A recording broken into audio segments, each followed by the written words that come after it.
You're a lucky fellow, Tommy, to have so many friends, to take your load upon their shoulders and fight to the bitter end.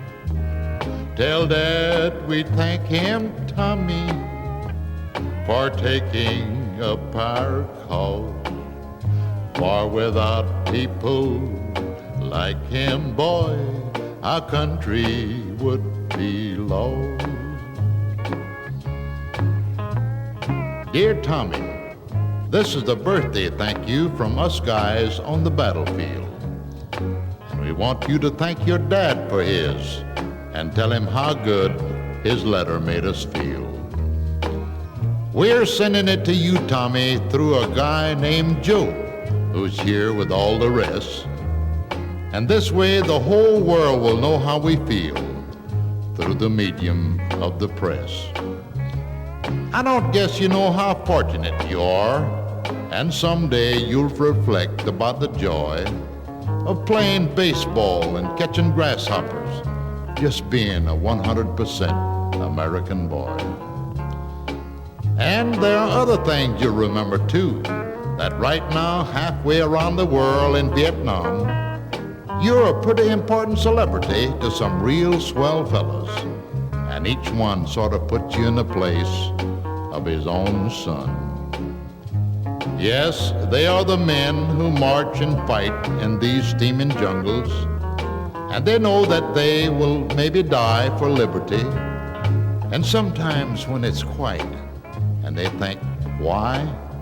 The answer always comes to them, for Tommy.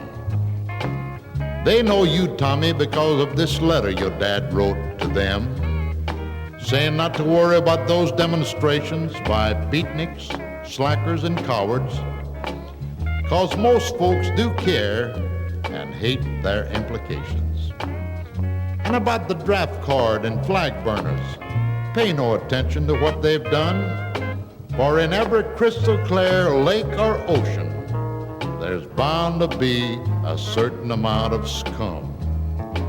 In every breath of free air they pollute, as they continue their senseless strife, you, son, will live and breathe fresh air, for which patriots are given their lives.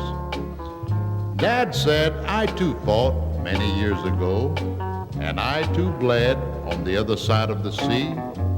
And my thoughts were, I'd rather be over here than have my son fight and die for me. So today, Tommy, you're 7. And maybe your turn will come, but if not, it's because your friends are doing a job for you. So stand behind them. They're protecting the freedom that you've got.